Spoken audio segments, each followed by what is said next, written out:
તો હાલો મિત્રો, કેમ છો બધાય? અને આજે તમને એવી જગ્યાની મુલાકાત કરાવું જેથી તમને પણ ખબર પડે કે વાહ રે દુનિયા, સ્વાર્થની ભરેલી દુનિયા વાળા. અને આ વિડીયો મારેથી પણ બનાવાય નહીં, તોય છતાં આ તમને દેખાડવા હાટું મારે બનાવવો પડ્યો વાલા, કે આ દુનિયા કેવી છે અને દુનિયાના લોકો કેવા છે. તો વિડીયોમાં એન સુધી બન્યા રહેજો વાલા. અને હા મિત્રો, આપણે પૂગી ગયા એ સ્થળમાંથી અને એ જગામાં તમે જોઈ શકો છો મિત્રો. અને કમેન્ટ જરૂરથી કરજો કે આ હાસું છે કે ખોટું, કે દુનિયામાં સ્વાર્થ છે કે નથી, લોકોમાં સ્વાર્થ છે કે નથી. આ તમે નાના નાના ગલુડિયા જોઈ શકો છો મિત્રો. આ તો હજી મોટા થઈ ગયા છે, પછી આથી નાના હતા વાલા. અને એને મૂકી અને અહીંયા વયા ગયા વીરાન વગડામાં તળાવને કાંઠે, તો એનો જીવ પણ જઈ શકતો હતો વાલા. તો અહીંયા આવતા જતા લોકો સેવા કરે છે અને એને ખવડાવે છે.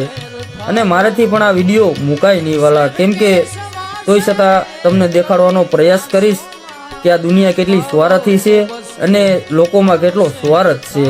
સ્વાર્થ હોઈનાનું અટાણે તો હા મિત્રો, આ દુનિયામાં કેટલો સ્વાર્થ છે અને આ દુનિયાના લોકોમાં કેટલો સ્વાર્થ છે એ તો તમે આ વિડીયોને જરીએ જોઈ લીધું ને.